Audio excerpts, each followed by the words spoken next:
we're dealing with a topic that is very serious, very important, that has an impact on the lives of a lot of us, and actually on everyone's life.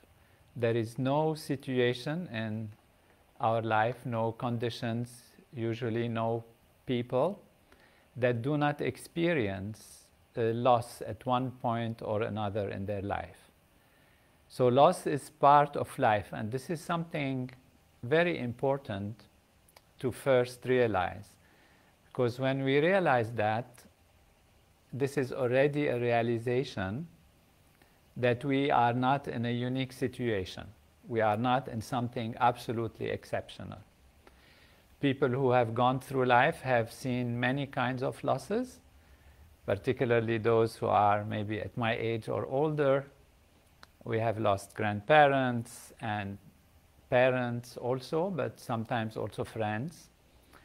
And loss is not only about losing a person, a loved one.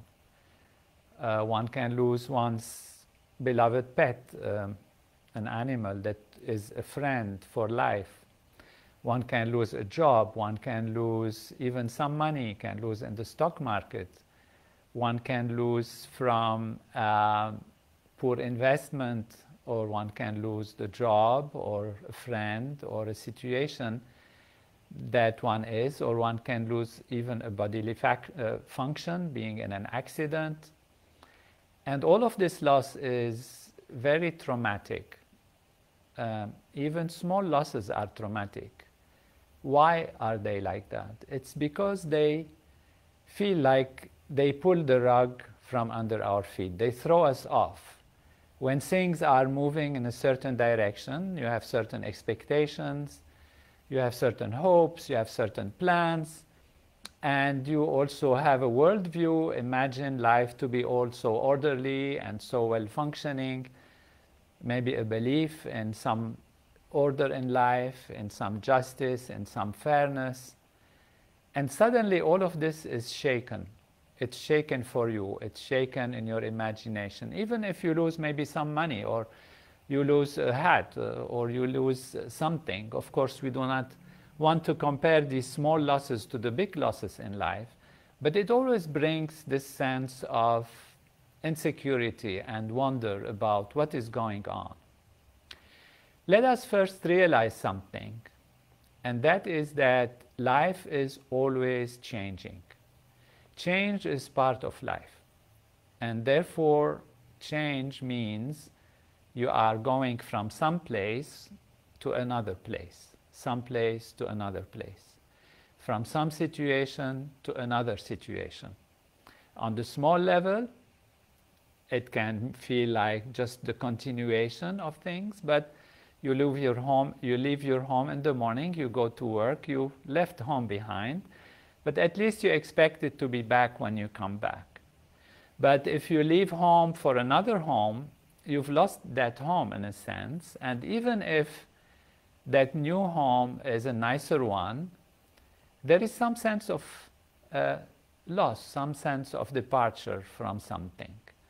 And the more the situation is close to you, the more it is important, the more it is vital, the more it has been accompanying you for a long time, the more is the sense of loss, and therefore the more the grief about it, the sadness about it, or the reaction to it. There is a French poet and writer, Anatole France, who said that even the changes that are most desired, that we want in our life, they have their melancholy, their little sadness. And why is that? It's because all that we leave is actually part of ourselves, part of who we are. What makes us who we are the experiences we have in our life, of course our physical body, our structure, and if we lose a physical function in our body, we feel immediately a loss of something that is within us. But there is also a deeper aspect of ourselves, and that is our family, our loved ones, our friends, our pets, our belongings. even though we feel they are outside of us physically, but on the level of our consciousness, they're part of us. They're part of who we are. They made us in one way or the other, to some small extent or to some larger extent. They're part of who we are. So really, ultimately, in any loss, we are losing who we are.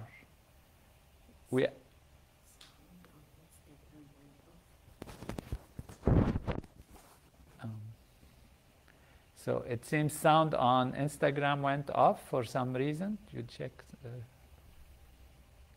So we lost the sound, but it seems to be all right now. So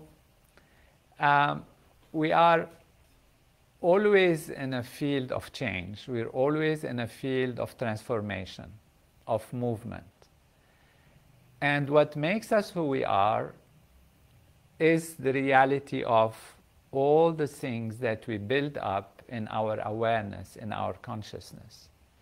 So ultimately, the loss is an experience in awareness, an experience in consciousness.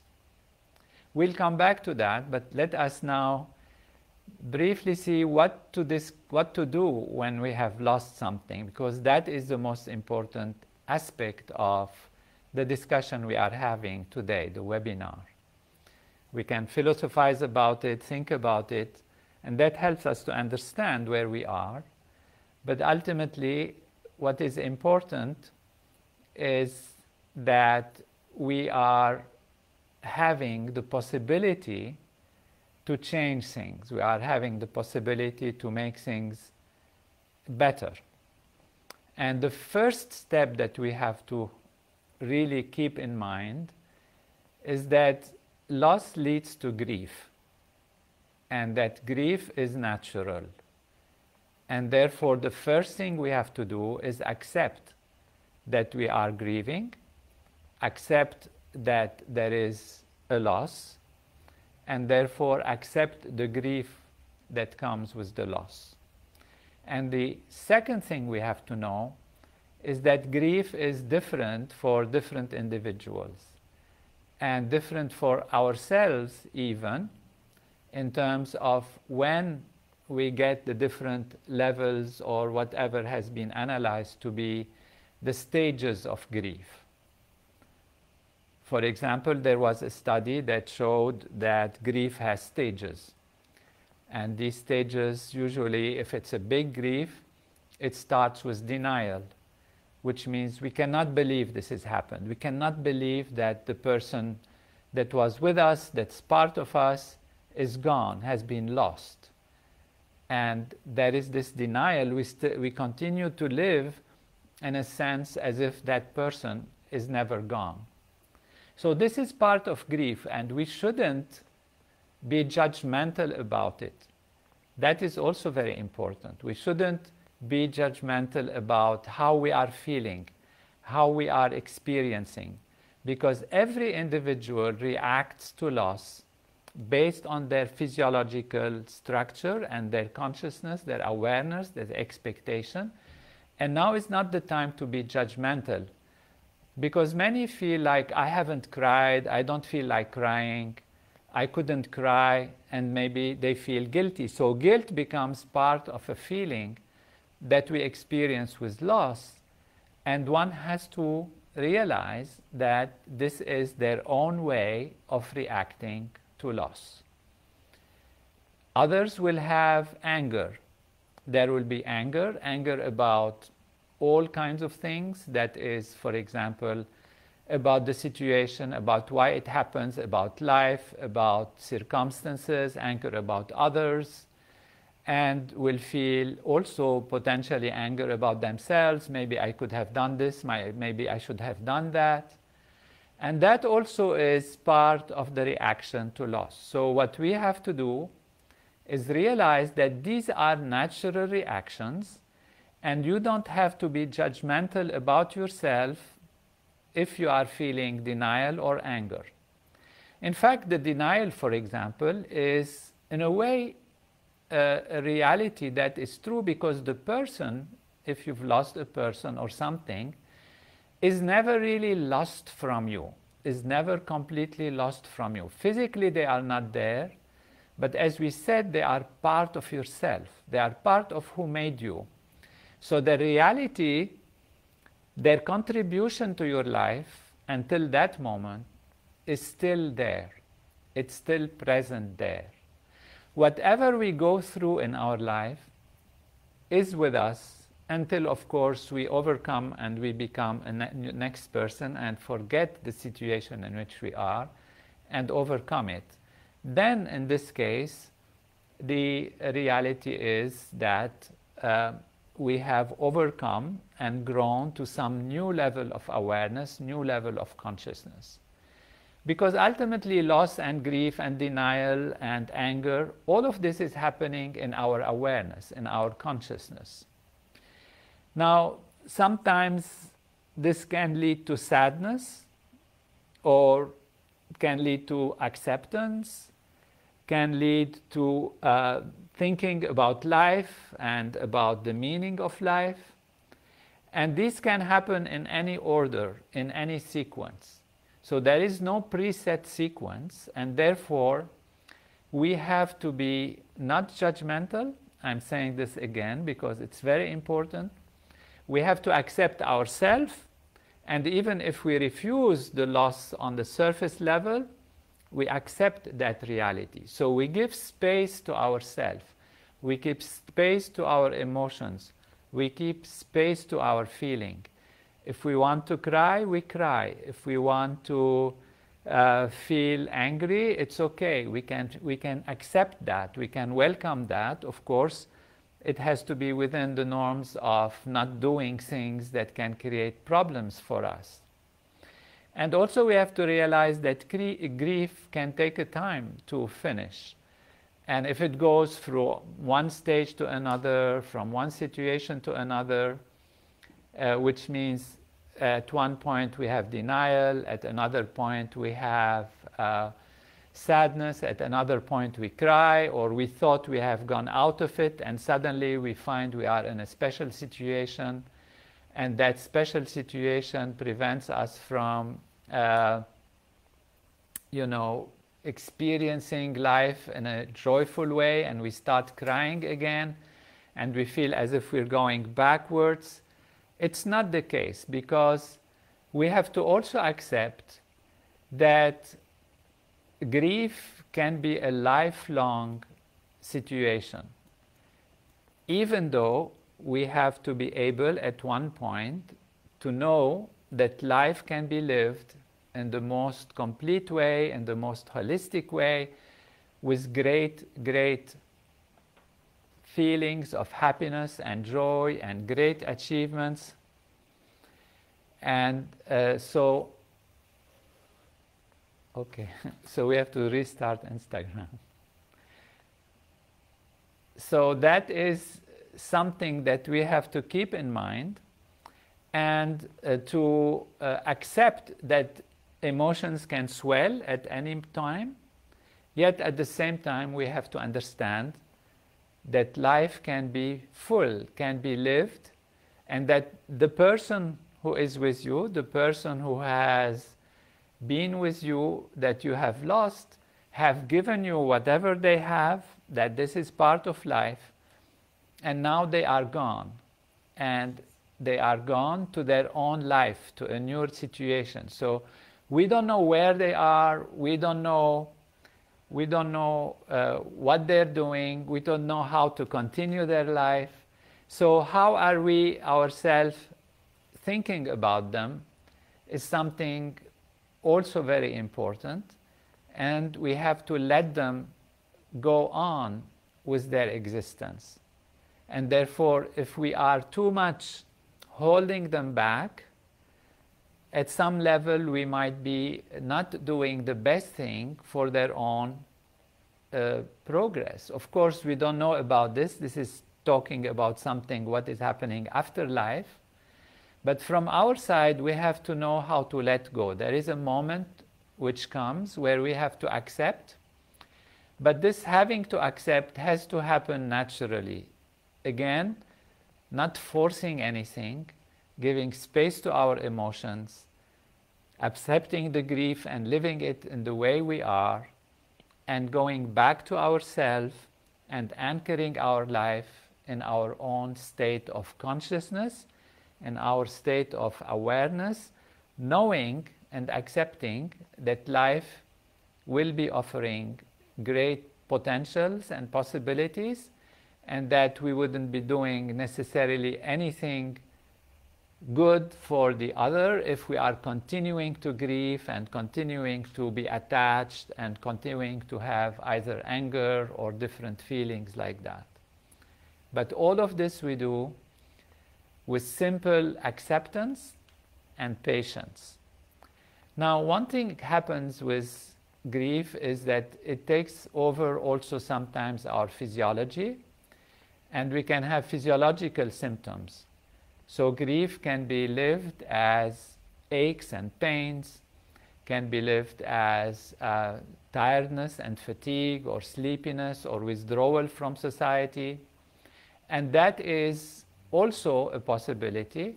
And therefore, we have to take care of our physical reality also.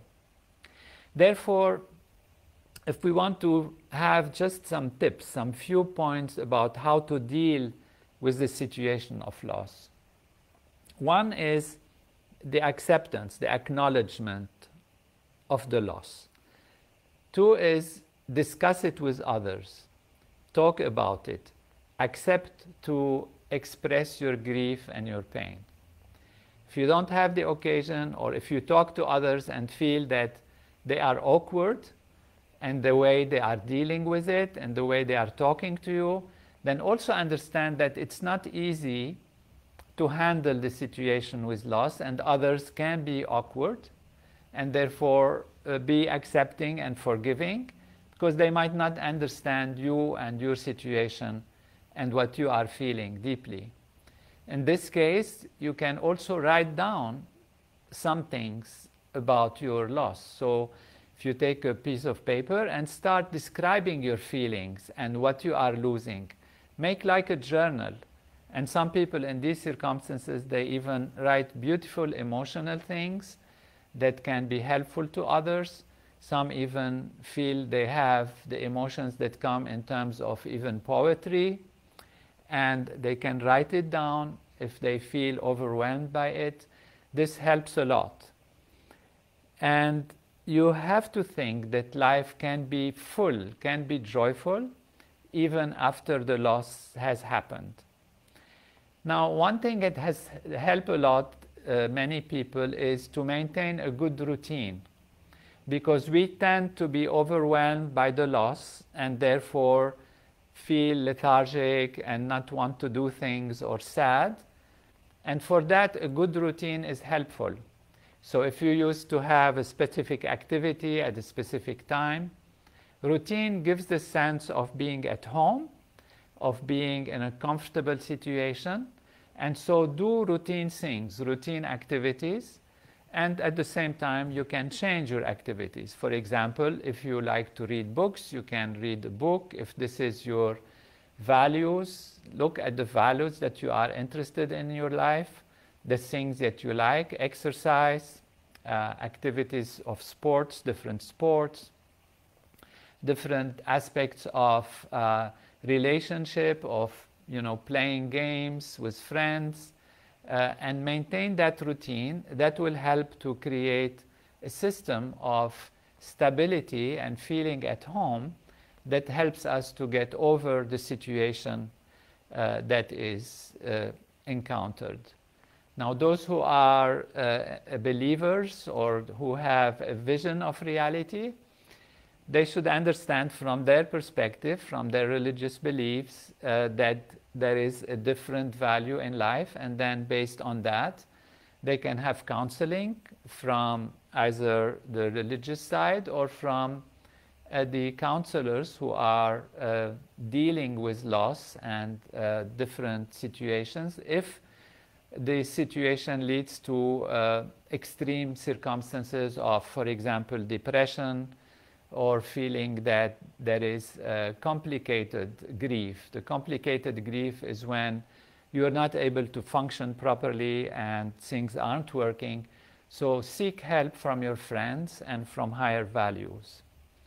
Life, as we said, is a continuation of change, and loss sometimes can be a way of moving forward to something new and making us stronger.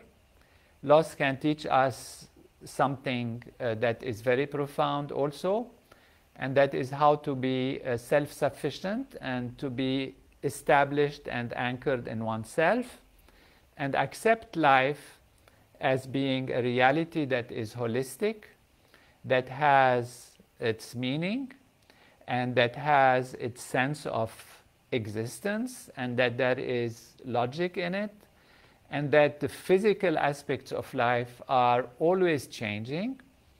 They are always going to go and change. They are never the same. It's part of the reality of the physical aspect of life. We are always changing ourselves. Others are changing. And that the going away is part of the field of change. It's a big gap. It's a big change. You know, we have day and night. We have seasons. We have years. We go through them. We change ourselves. Our physiology changes. But our consciousness gains and learns and expands, so we can make out of loss something that is a step towards taking our life in our hands, towards anchoring ourselves more within ourselves. And that doesn't mean we are not feeling compassion and love, or we are feeling less towards the others. To the contrary, our responsibility towards ourselves and to the other is to take back our life, and at every moment in our life see this as an opportunity to grow, an opportunity to be stronger, an opportunity to face situations. Now this we do once we have done our grief. So it's not a question of when one is under the feeling of grief to be judgmental. I'm coming back to where we started. Because we have to let the grief happen. We have to let whatever stage of grief or whatever situation we are feeling, in whichever way our own personal expression of grief happens, we have to let it happen. But there is a time where we have to be intelligent about it, where we have to be realistic about it, where we have to let the things that have gone actually go, even if it's a job, or if it's a loved one, or if it's a loss of money, and then start from whatever point we are in. Life is always changing, and at every point of change, there is the possibility of growth, there is a possibility of strength, there is a possibility of enjoyment, of fullness, of wholeness, and of all goodness and all that is powerful to happen. And life can be lived no matter how big is the loss. There is always that challenge to start again and to stand up and guide one's life towards the best.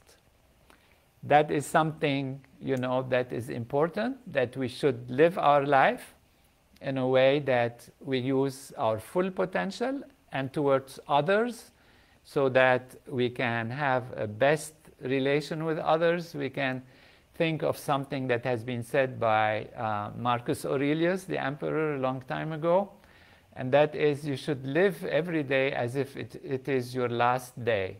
So live life as if it's your last day, and that means live towards yourself, live towards others in a way that as if this is your last chance to see them. So as if your last time to achieve the things you want to achieve.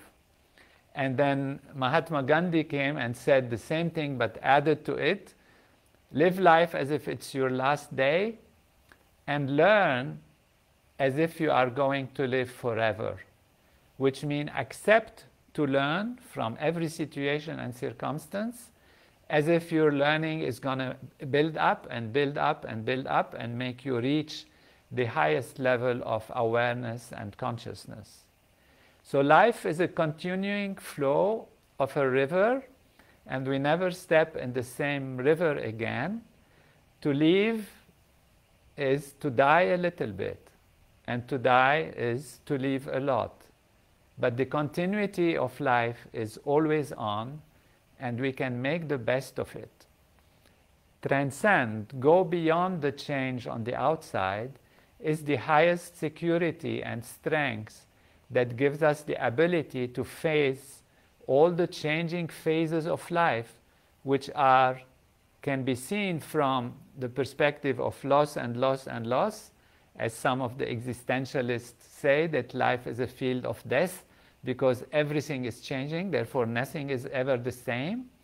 But make it life is a field of life, of growth, of beginnings, of coming over and over again and being born over and over again. And to be born in a new life, we have to die to the other life. So we have to look at life as a field of growth, and we have to let those that have left us, let them leave. We will never forget them. That doesn't mean forgetting or ignoring, but it means we're freeing them as they have wanted to free us one way or the other and give us the opportunity to live without them. There are techniques, of course, and mental techniques that can help, and we teach transcendental meditation, which allows us to transcend all the field of change and go back to the field of non-change, the field of the self, pure being, the pure self, in which we are absolute everything, and in which all those that we have lost actually reside. They are all within us, within that unbounded field of pure consciousness, of pure being, that is our true inner self, that is the anchor, the ocean of life, which supports all the changing waves on the surface, yet it remains itself unbounded, infinite, stable, and strong. And so for that you can learn this technique. You can check it out in tm.org or in our Maharishi International University in Iowa, their websites, or on drtonynader.com. There are these different access to different techniques and different teachers that can teach you this, how to go back to yourself. Now, we have a number of questions that have come to us, and I'd like to thank those who have asked them. Carrie is asking from Facebook. She asked, I lost my husband to cancer this summer. I'm doing pretty well, but at times I miss him so much. It's really hard. I meditate in our bedroom where he died, and sometimes I feel he's right here with me, but that's not possible, right? Well, it is possible. It is possible in the sense that he is still with you. As we said from the beginning, he is part of you. You have loved each other, lived with each other, experienced each other, and in that sense, there is a part of you which is him also. And so when you go to yourself, within yourself, your attention sometimes falls on that level of yourself, which is also part of him, which is, in a sense, what made part of you. Don't be scared. It's not talking about ghosts or anything. It's just on the level of awareness, on the level of experience, whatever has made who you are is your parents, your children, your husband, your job. All of these things are what builds us up. We forget them on the conscious level, but they are there with us. And so in that sense, if you go deeply there, you are from consciousness recreating that reality and experiencing it on that level. Maybe your husband is completely on a different journey. Maybe for those who believe in reincarnation, he's already reincarnated, he has his own journey. But in your consciousness, you are acknowledging that reality of his presence. And in a sense, you can say it is also like him. It is your own. We can say, you call it imagination. It's not so real because it means fanciful and not real, although he can be really, really part of who you are, and therefore your experience is genuine. Janice says, can someone who has recently passed that you were close to hear you if you talk to them? Well, depends on where they are in their path and their reality. On the feeling level, when you are deep within, when you are transcending, when you are touching the deep level of life, you are touching the entire universe. You are in touch with everything. And whatever that person who has departed, whatever their experience or their reality in life, wherever it is at that time, whether waiting or moving or in heaven or in a transcendental field or reincarnated, depending on your belief, then at some level you can touch them. You can, there are traditions in the East where they do these very seasonal and important rituals for the past, those who passed away, for the ancestors. And that is connecting with truly those aspects of ourself, which are our ancestors. Our actual ancestors, are they going to be influenced? Depending on their past and on your depths of consciousness, you could, of course, maybe give them something from that field of pure being, which connects the whole universe together. But that's a very deep discussion of philosophy and ontology and like that, that we can discuss in another time. But it is possible, of course, that this wholeness on the move and the connectedness with that aspect of life can really enrich different aspects of nature, different aspects of creation, including those individuals that we have been close to. Nadia from Instagram is asking how to be and what are the tips when dealing with the fear of loss of life or dying, the fear of our own death and that of other people that keeps us stuck in fear, not being able to do the things we say we want to do in our life. That fear is the fear of change, and that is because we are too much on the changing aspect of life. Life has a changing reality, which is constantly changing. As we said, the river of life keeps flowing. And if our attention is on the flowing river of life, then we never step in the same river again, and so we can fear that the water is gone, that's not the same river, because we are attached to the surface, to molecules of water. But if you look at the flow of life, at the wholeness of life, at the continuity of life, and you see the river as if non-changing, in fact, because you're seeing the dynamics of life, then your fear is reduced. So what we need is to go to that which does not change. And that which does not change is our own deep self, our inner being. Our inner being is immortal, invincible, and that is who we are. And if we discover that and experience it directly, then the fear of change and the fear of death goes away spontaneously. So another way is to say, don't worry, happens what happens, nature is organized, and so what can you do? And if you live in fear, you are living without using your full potential because you are not able to go out. So to go out of yourself, you have to be established within yourself. And that's where transcending and practicing transcendental meditation is very important. It's like a ship on the ocean. And the ocean, if it's very agitated, it creates fear. But if you have an anchor that you can anchor it in the depths of the ocean strongly, then you feel more secure.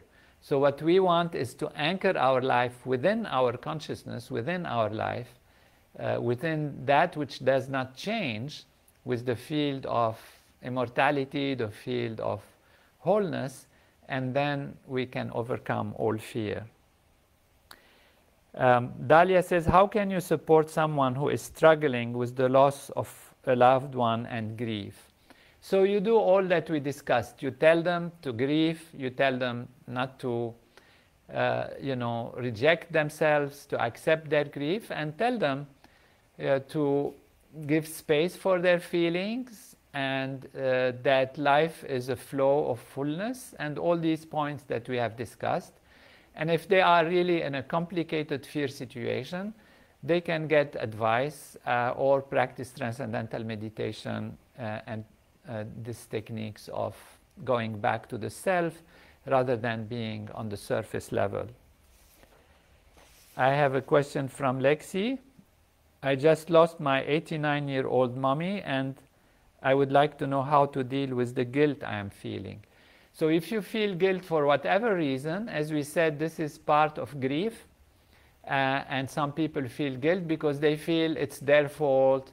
They feel they could have done something, or they have said something that might have offended, or this and that, and I wish I could have not done it, and also why is that happening? And for this you have to realize that life and death is beyond these conditions and these situations. Life and death is much bigger a gap and a transformation than just one's own personal responsibility as a granddaughter or a grandson or a son or a daughter or a relative or a friend even, or a close friend. Life belongs to that person, and that person's life is given away when the time comes, and that's it, and you should not feel in any way responsible or guilty that you have done something, you have not done something, you wish you had done something. And at the same time, at the beginning, accept that part of grief and realize that in some cases the reaction is like that. This is how your physiology reacts to it. But then that's it. Don't let it get over you and become overwhelming. And then let it go and live a life that can be helpful and supportive for yourself and for others. And know that life is full of opportunities, even when we lose a lot in our experience of the changing circumstances and the changing situations in life. Thank you for being with us, and we will meet again for another webinar, hopefully soon. I can see Shannon Bush and Bindu Barju is there. Many great have joined us on this talk.